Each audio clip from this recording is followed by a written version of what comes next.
of the convert, the person who's coming to our nation.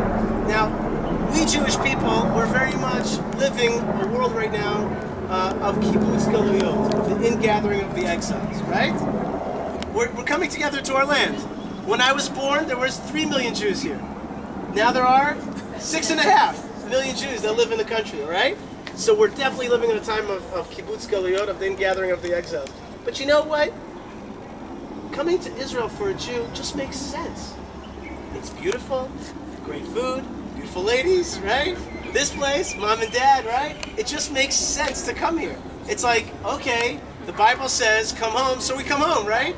Here's the opportunity, the switch has been turned, miraculous wars, great economy, good food, life is good, great beaches, mother and father, so it makes perfect sense to come home, right? But for the real kibbutz galuyot, the real ingathering of the exiles, is when a Gentile, a goy, a Gentile, one of the other nations, suddenly realizes that their soul needs to be ingathered to the Jewish people.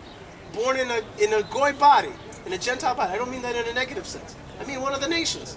Born as one of the nations, but suddenly hears that inside their soul, there's a call to come back to the Jewish people. That's the real kibbutz galuyot. Because you could choose. I could be in kibbutz galuyot, or I can live in, where do you live? Budapest. I can live in Budapest. Fine, good life. It's all good, you know, Hungary. My wife's family's from Hungary, you know. So I can keep living in Budapest, in Buda or Pest. You know what I mean? And I can make my life there. But suddenly I hear a call. Something is pulling me. Something is pulling my heart and my soul. That's the real kibbutz galuyot. That's the deepest of them all. That there's something inside of us that wants to be part of this great story. And instead of listening to rational thinking, saying, who needs to be part of the Jewish people, who needs to come to Hebron and deal with all these problems, there's something much bigger. And that also means that you have different eyes to see something past what we actually see here today. We see conflict, we see problems, we see a big Arab city, a small Jewish community, it's all over in the news, right? But you see something else. You see what Abraham saw. Abraham, when he came here, the Zohar, you know what the Zohar is? It's the Kabbalah. It says he came, he looked at this place. The other guy, Ephron, saw Tohu Vavohu. He saw a mess. But Abraham saw the Garden of Eden. That's what I think you're seeing. There's Tohu Vavohu, but you see the Garden of Eden. And then he smelled the Garden of Eden as well. It says that when he came into the cave, he smelled the smell of the Garden of Eden. That means his soul saw something that the eyes may be blocking. So that's why I wanted to stop with you today, to really bless you, that you continue to listen to your soul, that you continue to smell the Garden of Eden by coming. And I want to also bless you that becoming Jewish will be sweet for you. That it'll be sweet, that the land of Israel will be sweet, that being Jewish is sweet, that it won't be, you know,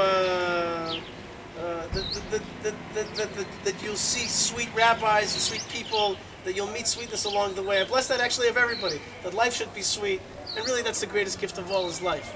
A few words about this place, a few words. What's there to say? 3,800 years ago, Father Abraham buried his wife Sarah here. 3,000 years ago, King David was king here. 2,000 years ago, Herod built this building.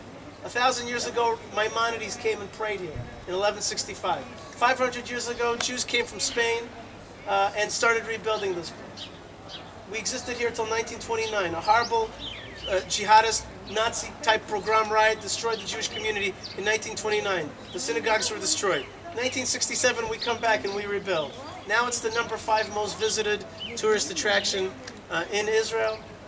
800,000 people come here every single year. And this Shabbat, Chayei Sarah, there's going to be 25,000 people to listen to the Bible tell us how Abraham purchased this. So the beginning, the end is coming to the beginning. It's called Chadesh Yameinu Kekedem. Make our new days like old. Make our old days be new again. And that's what you're about. So Mazal Tov. Mazal Tov and Arbeh B'Atzlacha. God bless you guys. Okay, and remember, one thing I want you to stay, it's good to become a Jew, it's great. But don't forget to keep that part of where Goyim, they can get excited. You bring Goyim here, and you tell them, this is where Abraham buried Sarah, so they start to cry. They get excited, so keep that part, okay? Keep the part of getting excited about this place. Keep getting excited about it. Don't let anybody make it like, it's no big deal. It's a big deal.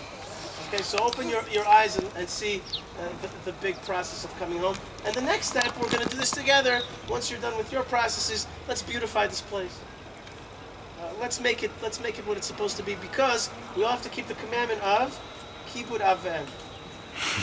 And by the way, when you're a ger, who do you say? What's your name? Bat Sarah or Ben Avraham. I personally believe that all gerim, all converts should come here immediately and say, I'm your son and daughter. I've come back. Mazal tov. God bless you. תודה רבה. God bless you. תודה רבה.